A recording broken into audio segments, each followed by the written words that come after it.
আপনারা আমাদের আসনের লোভ দেখাবেন, আপনারা বলবেন আমরা অমুক আসন ছেড়ে দিব, পার্লামেন্টে একটা সিট দিয়ে আপনারা আমাদেরকে কিনতে পারবেন না।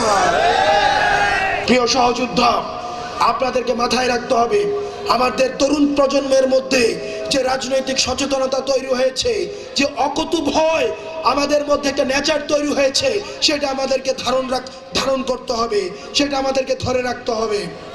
প্রিয় সহযোদ্ধা, আপনারা দেখেছেন আমাদের প্রবীণ যে রাজনীতিবিদরা তারা ছিলেন আপোষকামী।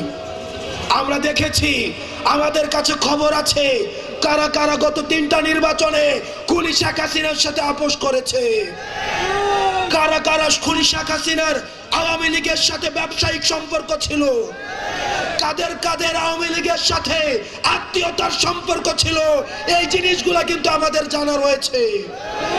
সুতরাং আপনারা যারা আওয়ামী লীগের